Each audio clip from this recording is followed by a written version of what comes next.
If there's something that not even the leader of a group of superheroes can easily defeat, it's his own mind. There's an episode where Robin is consumed by something far more terrifying than any villain, the psychological torture of the human mind. Showing us questioning what's real, his descent into complete paranoia and a fractured psyche.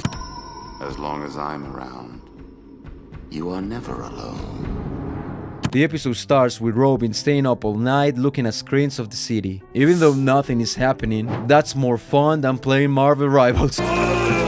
Robin is obsessed with everything being in order. He is interrupted by Cyborg, who tells him that whatever he's looking for is probably asleep, like he should be, but Robin just ignores him. He goes down the tower's storage. There he opens a box with Slade's belongings. Don't worry, I'll briefly explain who he is and the impact this villain has left on Robin's mind. Throughout the series, he manipulated, tormented, and psychologically broke every member of the Teen Titans, especially Robin, who is the leader of this juvenile gang, pushing them to the limits in a twisted game of dominance. The peak of this torment occurred in Season 1, when Slade blackmailed Robin into becoming his apprentice by threatening his friend's life, stripping him from his authority and forcing him to betray the very people he swore to protect. So we can confidently say that they are not exactly the best friends forever. But I mean, you know how they say, there's a thin line between love and hate? This master manipulator also played his game with a girl named Tara, but she broke free from his control and threw him into a pit of lava. Something very inconvenient, as I don't think manipulators can survive lava. Robin holds Slade's mask and coughs as he inhales the dust from the box. Boy, if you have time to stare at a screen all night, you might as well have time to grab a broom and do some cleaning. Cyborg interrupts again and tells him that the villain is not going to return. So Robin says that, who knows, he was never captured or found, which I mean, that's kinda how lava works, but I might be crazy on this one. Just at that moment, one alert indicates there's trouble, because there's a monster attacking the city. So far we can see how Robin's obsession with Slade is just a symptom of PTSD, post-traumatic stress disorder. We will explore this idea later in the video. The Titans fight the creature, each one using their abilities. And by the way, I didn't remember the fights of this show being so good. Even the ones we will see later in this episode are so good animated. They are having a hard time trying to defeat the creature. Robin is hit and is sent off the map. Now he's alone, and between the trees appears his old bestie. The villain's back. Robin tries to chase him through the woods like this was Naruto, even throwing shurikens, but unfortunately, Lil Bro is too slow for Slade's agility. This little chase already got him out of breath. Save your energy. You're going to need it. Slade reveals to Robin that he only wanted his attention, and he has put bombs all over the city to destroy it with a huge earthquake in 3 hours. After this, he disappears again. His team approaches to interrupt his little nature hike. They are not too happy he left the battlefield. Plus, Beast Boy got a cold. Robin tells them that his Slade has returned and plans to destroy the city. They are not too sure about that, as Robin had him on the brain lately, but since he's the leader, he orders to separate to find the bombs. Everyone go to look for them except Robin and Starfire, who will go after the villain. Later, the team informs Robin they have found nothing, and there are no signs of anything unusual, apart from the brutal flu they just caught. Robin is very upset and thinks his team is not competent. Suddenly, he starts running, leaving Starfire behind because he saw Slade in the distance. In his mind, he believes he's the only person capable of defeating Slade. But the big girl tells him he's gotten sloppy while he was away, and proceeds to beat him so easily like he was a kindergarten kid. Starfire arrives. Robin tells her to stop him, and he escapes from the scene, passing next to her like he was a Marvel Rivals player. Totally invisible for girls. This makes Robin very angry and complains to her for letting him go, by grabbing her tightly by the arm. Starfire tells him he's hurting her, and that no one was there, which leaves him very confused. These aggressive outbursts, hypervigilance, hallucinations, and paranoia are symptoms of psychological distress and basically PTSD. When a person had to go through traumatic events that have left scars on their psyche, when facing a situation that reminds it of that traumatic event, would trigger the symptoms that we're seeing in Robin, or that we also see in disturbed individuals who fought wars and things of that nature, like Thomas Shelby. Really? I know, I had to reference Peaky Blinders again. So it is expected from Robin to show these characteristics of severe mental health disorders, since he has suffered the death of his parents and the previous psychological torture of Slade. His inability to separate post-trauma from the present prevents him from engaging meaningfully with his team, isolating him in his suffering, and this avoidance will lead him to even more mental deterioration. Back to the city, the group confirms there is no bombs, and probably not an umbrella to protect them from the rain.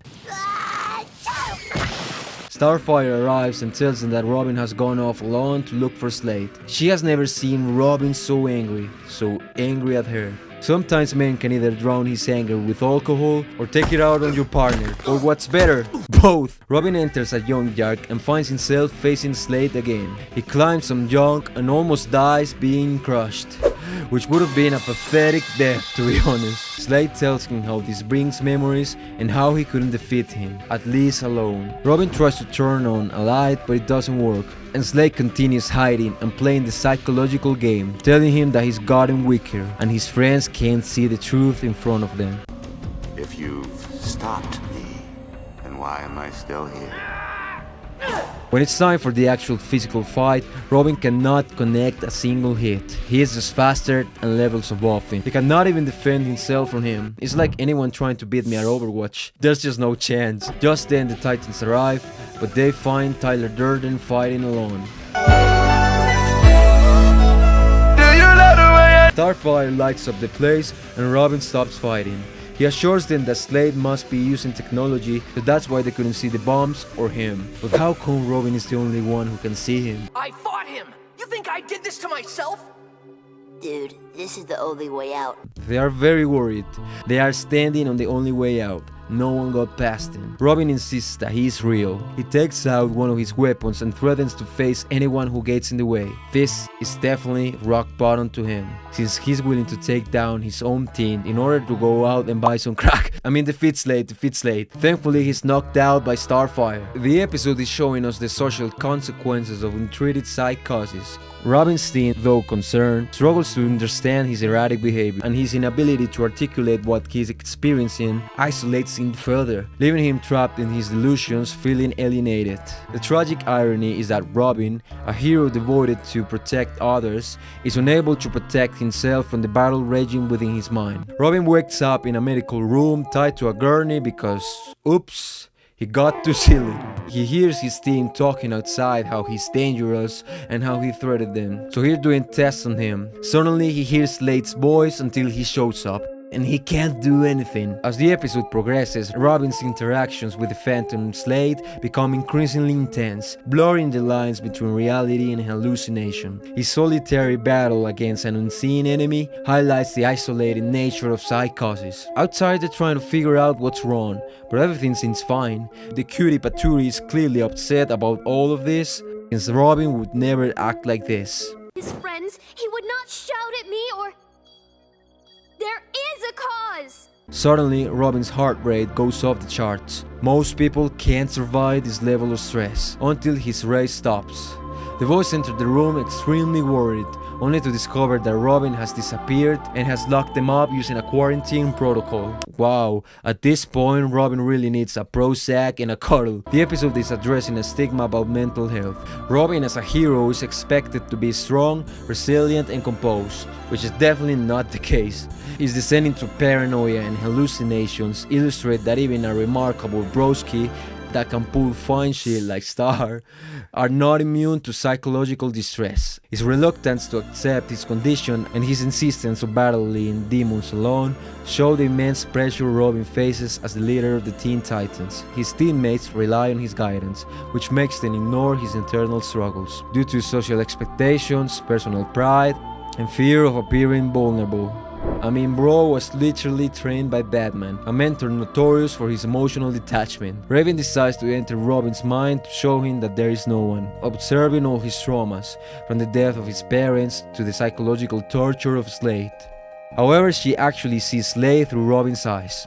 She doesn't know if he's real or not, but he's real to Robin. The stress on his brain is destroying his body, since he truly believes he's losing against Slade. This descends into madness where he struggles to distinguish between his perception and reality is truly terrifying. Both fight in a room, but again he's beating the crap out of Robin. So much so that this violation shouldn't be on Cartoon Network, but on P-Hop. Just close your eyes for a moment. Blade, stop. No, Robin. I won't stop. Not now, not ever. The big girl keeps torturing him. He's the evil that haunts every dark corner of his mind.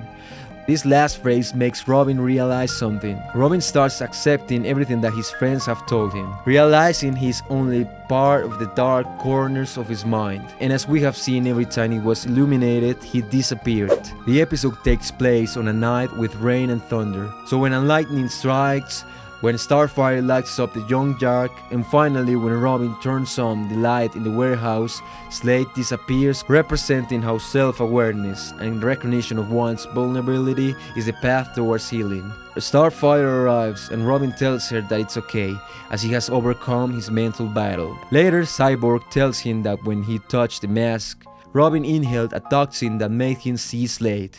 Yeah, no shit, bro. Who would have thought that sniffing exotic dust and ashes could have made you hallucinate? To make sure if he's good, he turns off the lights, going back to the darkness that made this episode strike, with the dim lighting and shadowy figures that makes a darker atmosphere, as well as the themes explored compared to the other episodes, exploring mature topics such as obsession, mental illness, and the fragility of the human psyche. Now Robin is fine, and admits he's been fighting Slade for so long it's hard to let him go, and that he thought he was alone in this fight against Slade. But his friends show him support by telling him that if he ever comes back, they will defeat him together.